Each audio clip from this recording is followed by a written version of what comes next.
तो आज हम देख रहे हैं एक YouTube वीडियो ट्रांसक्रिप्ट। इसमें बियर, वाइन, विस्की, इन सब अल्कोहलिक ड्रिंक्स के फर्क पर बात हुई है।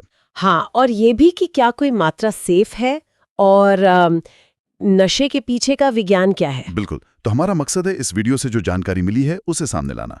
शराब का इतिहास, ये बनती कैसे है, और शरीर और दिमाग पर इसका असर क्या होता है। कुछ आम मिथक भी हैं, उनको भी देखेंगे। और इसमें एक कहानी भी है अमित की, कैसे सामाजिक मौकों पर पीना धीरे धीरे एक बड़ी लत बन गया। हाँ, वो कहानी काफी अहम है, दिखाती है कि ये किसी के भी साथ हो सकता है। हाँ? तो चलिए शुरू करते हैं इसके इतिहास और विज्ञान से। वीडियो कहता है कि अल्कोहल कोई इंसानी इजाद नहीं, ये तो नेचर में भी मिलता है। हाँ, ये बात मजेदार है ना, जैसे पके हुए फलों में खुद ब खुद फर्मेंटेशन हो जाता है। बिल्कुल। वो ड्रंकन मंकी हाइपोथेसिस का भी जिक्र था। अच्छा। हाँ, कि शायद हमारे पूर्वज गिरे हुए फर्मेंटेड फल खाते थे।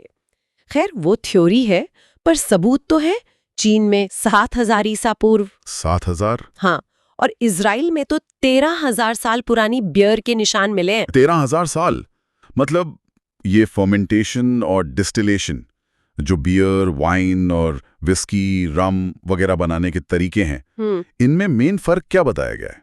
देखिए, फर्मेंटेशन में तो यीस्ट यानी खमीर वो शुगर को अल्कोहल में बदलता है, जैसे बियर और वाइन। सिंपल प्रोसेस है। ठीक है। डिस्टिलेशन थोड़ा अलग है।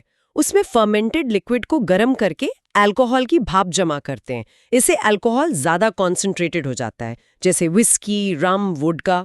और ये अलग अलग चीजों से बनते हैं? चावल, आलू? हाँ बिल्कुल, चावल से, जौ से, अंगूर से, सेब, केले, नारियल, आलू, बहुत कुछ। अच्छा, और ये जो नशा होता है वो दिमाग पर कैसे काम करता है? होता ये है कि हमारा लिवर एक तय रफ्तार से ही अल्कोहल को प्रोसेस कर पाता है।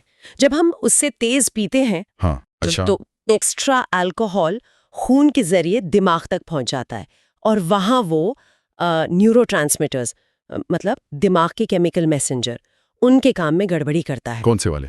मेनली गैबा और ग्लूटामेट। गैबा दिमाग को शांत, धीमा करता है, ग्लूटामेट उसे एक्टिव रखता है। अल्कोहल गैबा का असर बढ़ा देता है और ग्लूटामेट का कम कर देता है, तो दिमाग स्लो हो जाता है। रिएक्शन टाइम धीमा, सोचने समझने की शक्ति कम, संतुलन बिगड़ना, ये सब होता है। हाँ, लेकिन साथ ही डोपामाइन और एंडोर्फिन भी रिलीज होते हैं। अच्छा, जिनसे खुशी, आराम महसूस होता है। बिल्कुल, वही फील गुड फैक्टर। और यही वो चीज है जो आदत डलवाती है। और सुना है खाली पेट पीने से या सोडा वगैरह के साथ पीने से जल्दी असर होता है। हाँ बिल्कुल, खाली पेट अल्कोहल ज्यादा तेजी से एब्जॉर्ब होता है, और कार्बोनेशन भी एब्जॉर्प्शन बढ़ा देता है। ये शरीर में रहता है कितनी देर है? खून में करीब 12 घंटे तक, सांस में 24 घंटे तक, और पेशाब में और भी ज्यादा। बालों में तो महीनों तक पता चल सकता है। बाप रे। तो ये तो हुई साइंस की बात। अब आते हैं अमित की कहानी पर। कैसे एक होनहार स्टूडेंट कॉलेज में दोस्तों के साथ सेलिब्रेशन में शुरू किया, और फिर वो कभी कभार से वीकेंड ड्रिंकिंग बनी, फिर कोई तनाव हुआ, ब्रेकअप हुआ, तो रोज की आदत बन गई। उसे लगता होगा कि इससे आराम मिल रहा है। हाँ, शुरू में लगता है वो डोपामाइन का असर, पर असल में ये एक जाल है। बाद में चिंता, अपराध बोध और बढ़ जाता है। उसकी पढ़ाई छूटी, स्वभाव बदल गया, गुस्सा, चिड़चिड़ापन। घर पर भी झगड़े? हाँ, घरेलू हिंसा तक बात पहुंच गई, उसका परिवार बिखर गया। ये दिखाता है कि अल्कोहल कैसे धीरे धीरे पूरी जिंदगी पर कब्जा कर लेता है। दिमाग का रिवॉर्ड सिस्टम हाईजैक हो जाता है। लेकिन अच्छी बात यह है कि उसने मदद ली, अल्कोहलिक्स एनोनिमस AA से रिकवरी हुई। पर तब तक सेहत का कितना नुकसान हो चुका होता है। वीडियो में लॉन्ग टर्म इफेक्ट्स बताए हैं, और वो बहुत गंभीर हैं। दिमाग सिकुड़ने लगता है, खासकर फ्रंटल लोब, जो फैसले लेने, प्लानिंग करने में मदद करता है। और हिपोकैम्पस, जो याददाश्त के लिए जरूरी है। इसीलिए शायद व्यक्तित्व में बदलाव और ब्लैकआउट होते हैं, मतलब पीने के बाद कुछ याद न रहना। लिवर का तो सब जानते हैं, फैटी लिवर, सिरोसिस। हाँ, वो तो है ही। फैटी लिवर से शुरू होकर लिवर खराब हो सकता है, सिरोसिस हो सकता है जो जानलेवा है, पर बात यहीं खत्म नहीं होती। और क्या? दिल की बीमारियां, पैंक्रियाटाइटिस यानी पैंक्रियास की सूजन, किडनी डैमेज, पेट में अल्सर, पाचन की दिक्कतें, और इम्यून सिस्टम भी कमजोर होता है।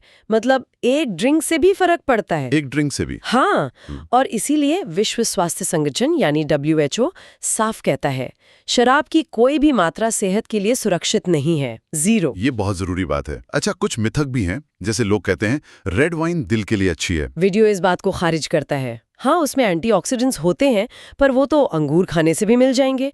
वाइन में जो अल्कोहल है उसका नुकसान उन फायदों पर भारी पड़ता है। और ये कि बियर या वाइन विस्की या रम से सेफ हैं? नहीं, लिवर के लिए तो सब बराबर है। अल्कोहल तो अल्कोहल है, और अक्सर होता ये है कि लोग बियर या वाइन ज्यादा मात्रा में पी जाते हैं, तो नशा उतना ही होता है। और वो ठंड में पीने से शरीर गर्म रहता है। वो बिल्कुल गलत है, बल्कि उल्टा होता है।